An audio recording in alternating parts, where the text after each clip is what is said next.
Hoje, em que medida o medo continua sendo uma questão de sobrevivência ou está ligado ao instinto de sobrevivência? Então, que o medo está ligado ao instinto de sobrevivência, a gente observa inclusive em animais que não o Homo sapiens, né? Porque o medo é um sinal de alerta, é uma forma fisiológica, né? Que tem uma base fisiológica, como tudo no ser humano, que deixa o animal, inclusive nós, em alerta. Risco no ambiente.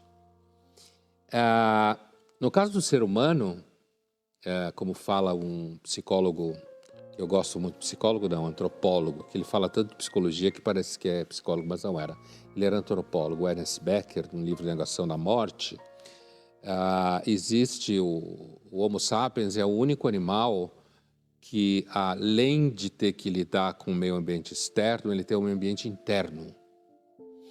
Então, até onde a gente sabe, né? Então, o meio ambiente interno dos animais não sapiens é possivelmente, provavelmente, menor do que o nosso, se existir algum grau em animais mais superiores. Por que eu estou dizendo isso? Porque, no caso do ser humano, o medo, ele ganha um reforço de todas as construções imaginárias que a gente faz. E não só o medo do leão ou do bando de mamutes que se falou, que pode passar por cima de nós, né? Mesmo que um bando de mamutes não passe mais por cima de nós, ou que não tenham leões que possam pegar a gente na Paulista, né? Apesar que tem outras coisas que podem acontecer. Mas, além disso, a gente tem toda uma camada de situações na vida, inclusive gerado pela nossa capacidade de conhecimento, de informação, de imaginação, que nos coloca em alerta e nos ameaça. Portanto, o meio ambiente interno em que a gente vive, ele também é uma fonte de medo. Continua tendo relação com a sobrevivência. O que eu quis dizer é assim, sem dúvida nenhuma, o medo está vinculado à busca, ao instinto de sobrevivência e funciona como um mecanismo de cuidado, alerta, risco, né? Para você, de repente, não ser engolido por situações que simplesmente você não prestou atenção. No momento que entra em jogo o mundo psíquico, a gente não seria tão animal quanto se imagina. E, portanto, os instintos animais não funcionariam tão bem em nós. Porque nós somos um ser de cultura, de significado, de linguagem, e isso tudo meio que dá uma esculhambada no nosso encaixe na natureza, nos levando para um outro nível. Mas, voltando à questão da sobrevivência, e eu fiz esse detour pela psicanálise para dizer o seguinte, o meio ambiente interno, que é a nossa vida interior, que é constituída de linguagem, memória, imaginação, ideias, uma porrada de coisa, isso tudo produz em nós, muitas vezes, medos. Colocam em risco nossa sanidade, colocam em risco nossa leitura do ambiente em volta, colocam em risco nossa relação com as pessoas, e isso gera medo. Então eu posso dizer que, ainda que o meio ambiente interno não seja como o meio ambiente externo, que alguns achem que é imaginação só, que não tem a ver com a realidade, nós vivemos isso para valer. E isso dá medo na gente, né? Tanto que sonhos deixam a gente muitas vezes em pânico. E, portanto, nós sim reagimos aos medos internos também como uma forma de sobrevivência. Mesmo que quem põe em risco aí nós, seja nós mesmos, colocando a gente em risco, entendeu? Uma vez que nós, contemporâneos, temos um monte de informação disponível, uma quantidade muito maior de informação hoje, a gente então teria maior tendência à paranoia? Eu acho que é bastante razoável imaginar que sim, né? Inclusive de um ponto de vista sociológico, da interação com toda a rede de informação. Agora, no caso do Freud, é assim, o que o Freud percebeu é que a paranoia tem um elemento a mais, que no centro da atividade paranoide estou eu, né? Está a pessoa. Quer dizer, está tudo relacionado de alguma forma à pessoa. Mas o grau de parentesco é porque, tanto no conhecimento quanto na paranoia, há uma produção de causa e efeito, vínculo de causa e efeito, uma produção de significado, de sentido, uma organização da realidade a partir desses vínculos entre os elementos que compõem a realidade. Por isso que o paranoico falando bem como Freud, o paranoico é alguém que sofre com uma espécie de excesso de conhecimento. Ainda que o conhecimento, no caso dele, seja enviesado. Na realidade, o paranoico é alguém que produz uma narrativa em que ele é o protagonista, né, do mundo. Os Estados Unidos está contra ele, as empresas farmacêuticas estão contra ele, só ele descobriu que tudo é uma farsa, só ele sabe que o homem não foi à Lua. Contra ele ou contra o grupo ao qual ele pensa pertencer. Ou contra o grupo ao qual ele pertence. Isso, inclusive, na política é muito claro, no mundo, não só no Brasil. Aliás, a política é um dos territórios onde a paranoia está comendo solta. Uma das experiências mais marcantes que a gente deve ter tido e que até hoje está presente para nós é a experiência que a gente faz parte da cadeia alimentar. A cultura, ela é inteiramente construída em cima da possibilidade de que a gente não saiba disso, não lembre disso. Isso é sério. O Ernest Becker, desse livro que eu falei para vocês, ele fala de uma coisa chamada mentira caracteriológica. A ideia dele basicamente é a seguinte: ele se inspira aqui no Freud e no Otto Rank, e no conceito de repressão. Ele diz assim: olha, a gente deve gastar energias psíquicas monstruosas para a gente conseguir viver a cada dia não sendo atormentado pela consciência que a gente tem de que a qualquer momento pode dar errado. Só que ele diz que isso daí deve operar no fundo do nosso psiquismo e a gente deve ter um mecanismo para manter a estrutura funcionando, para garantir que essa consciência não venha à tona.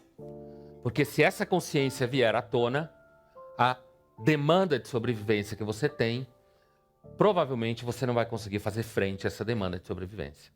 Você vai ficar paralisado diante desse pânico. Então, se você volta para aquela imagem que eu falei lá da África, né, e pensa nos nossos patriarcas, a ideia é a seguinte: esse pânico deve estar embutido na nossa experiência de adaptação. Grosso modo é o seguinte: quem conseguiu mentir melhor, sobreviveu. Quem ficou paralisado diante do inexorável terror da existência, não conseguiu reproduzir. E vocês sabem que na teoria darwinista, basicamente é o seguinte: se você não reproduz, você não se adaptou. Sem dúvida, aqueles que sobreviveram foram aqueles que conseguiram esquecer que o principal afeto do ser humano deve ser o medo. Porque nós somos um animal. Veja bem, a gente não fabrica veneno, a gente não consegue voar, a gente não consegue morder um bicho com os dentes. Se você tentar morder, você vai ver que você não consegue. Você tem um tamanho desengonçado, você não enxerga direito, não ouve bem. Ou seja, tudo que você tem é pensar. Pensar é o seu grande barato. Compreender o mundo, tirar conclusões. E é justamente essas conclusões e a capacidade que você tem de observar o meio ambiente e perceber causa e efeito, é justamente esse movimento que leva você à consciência que se transforma no pânico. Você consegue enxergar lá na frente que você não vai dar certo. Entendeu o medo ancestral ao qual me refiro? E é claro que a gente sabe disso e, no entanto, a gente vive bem. Você toma vinho, você passeia, você viaja, você faz amor, você briga.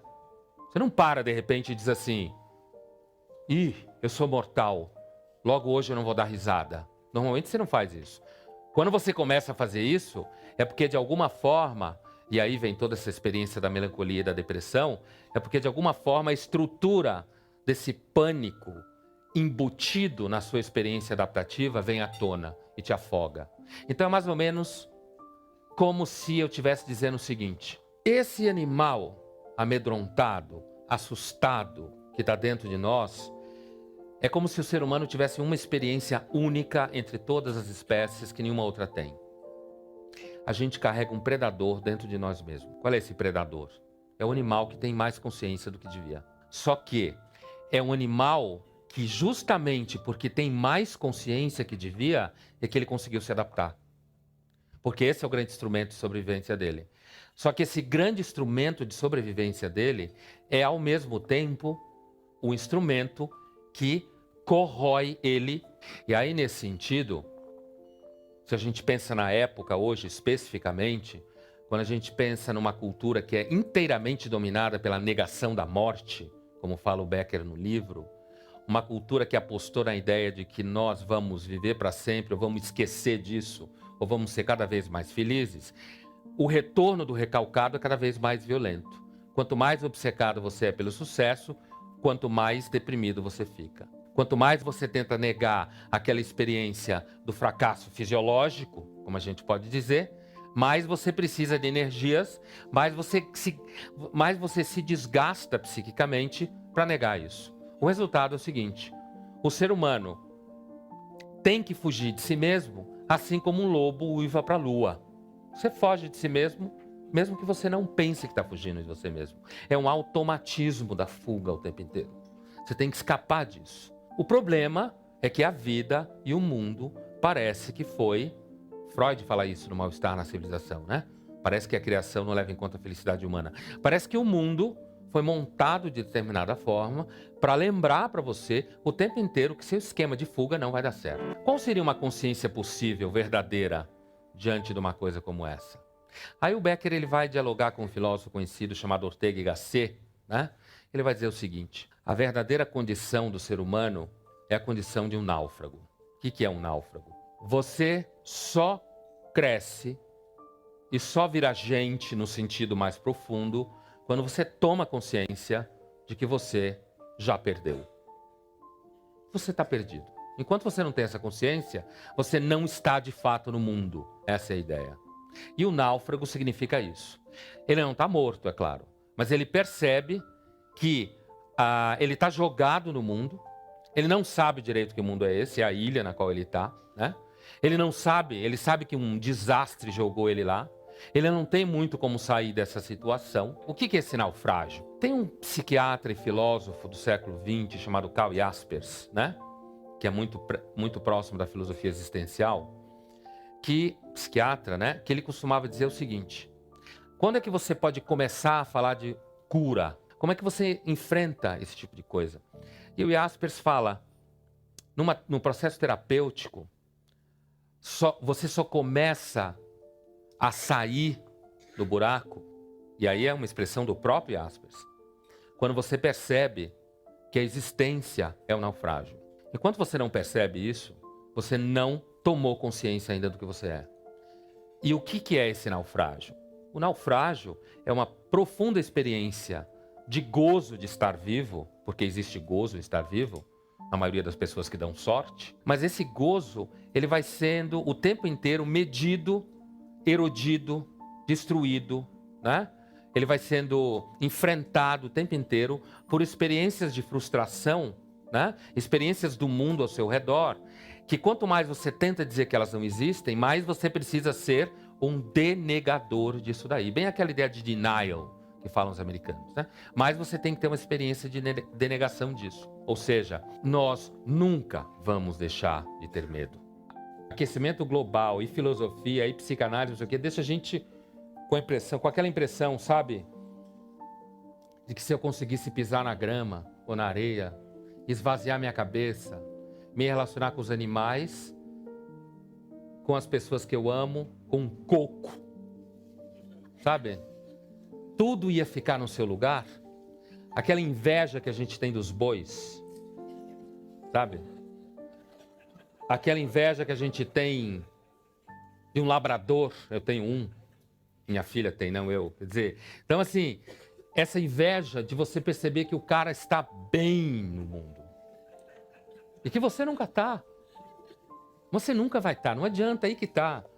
Assim, é claro que aí a gente pode dizer, não, mas se você for mais ignorante, quer dizer, lê menos, estuda pouco, quer dizer, não vai no café filosófico, larga isso de mão, né? Larga isso de mão. Quer dizer, se você não procura entender as coisas, de repente você pode ter uma relação orgânica com o mundo.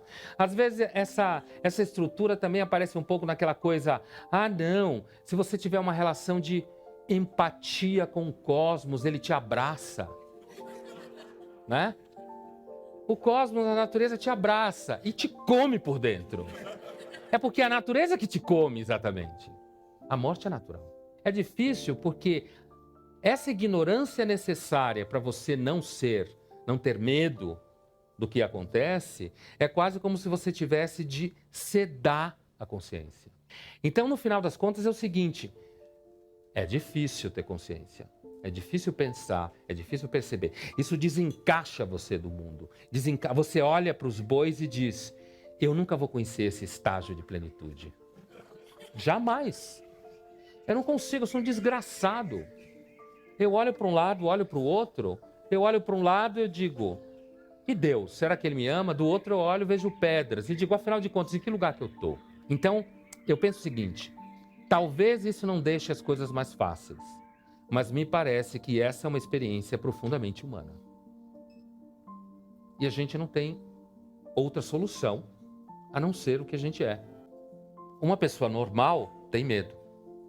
Por quê? Porque você sabe, apesar de que hoje a gente está num ambiente civilizado, provavelmente ninguém vai pular aqui na mesa e tentar jantar um de nós, né? A possibilidade e o caráter inexorável de que existem coisas das quais a gente tem medo aparece o tempo inteiro. Então, a gente não se livra do medo. O que a gente aprende é lidar com ele. E talvez a gente, sabe aquela ideia? Talvez a coragem não é uma coisa que existe onde não existe medo. A coragem é uma coisa que existe ao lado do medo. Senão, não existe coragem. O problema não é ter medo. Ter medo é um fato inexorável. É você conseguir caminhar diante de uma situação sabendo que o universo não foi feito para ser o seu berço, né? Que você está aqui, na realidade, tentando sobreviver a qualquer custo.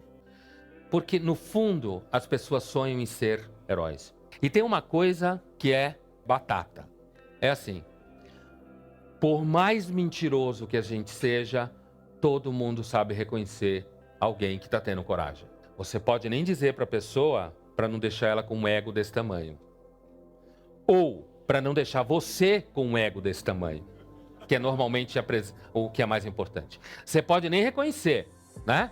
Mas todo mundo, no fundo do coração, sabe quando está diante de alguém que é corajoso. E esse alguém que é corajoso não é... A gente não está falando aqui de enfrentar leões ou exércitos russos, né? A gente está falando, às vezes, simplesmente de como sobreviver a uma pressão no emprego, por exemplo. Por exemplo, né? Sabe, esse pequeno heroísmo cotidiano? E tem uma coisa mais característica ainda da experiência do heroísmo, que é a seguinte: é que a experiência fundamental do heroísmo, ela não pede plateia, né? O herói que quer ser herói para que as pessoas saibam que ele é herói, na realidade não é um herói. Ele é um narcisista. Esse heroísmo, ele pode aparecer na capacidade que você tem de viver sem precisar que a cada momento da sua vida tenha alguém que diga para você: muito bem, você conseguiu, né? Que você consiga passar de um dia para o outro sem ter que ter alguém no seu lado dizendo: você fez a coisa certa. O bem da humanidade. Mas o que é a humanidade? A humanidade é aquela palavra que descreve uma coisa que todo mundo fala e ninguém nunca sabe o que é. Porque você sabe quem é seu vizinho, você sabe quem é seu filho, sua mulher, seu marido, seu professor, seu inimigo, quem é seu chefe, mas você não sabe o que é a humanidade. A humanidade é uma coisa que você vê normalmente quando alguém está querendo descrever um monte de gente. Mas o que você conhece, né? Você conhece seres humanos. Sabe aquilo que o Woody Allen, certa feita, disse? Quando alguém estava falando com ele sobre judeu, o Woody Allen levantou a mão e perguntou: de que judeu você está falando? Do meu tio Isaac ou do meu avô Abraão? Né? Entende quando eu quis dizer que às vezes você ter coragem não é necessariamente racional? Racional, leia-se, racional do ponto de vista entendendo a razão como uma estrutura mental que garante a sobrevivência, organiza a vida em comum. E como diriam os utilitaristas, reduz a margem de mal-estar e amplia a margem de bem-estar, né? E aí? É aí que a conversa fica séria, né? É aí que a conversa complica quando a gente percebe que, às vezes, apesar de que a gente cultua a ideia do herói, a ideia da coragem, você não pode associar necessariamente a coragem e o enfrentamento do medo a você se dar bem. Graças a Deus, ou graças à espécie, sei lá, existem seres humanos que conseguem ir além do medo, em situações como essa, né? Graças a Deus, existem pessoas que conseguem, mesmo diante de todas as razões para voltar atrás, elas conseguem enfrentar aquilo que a maioria não consegue enfrentar. Mas talvez essas pessoas paguem um preço muito caro.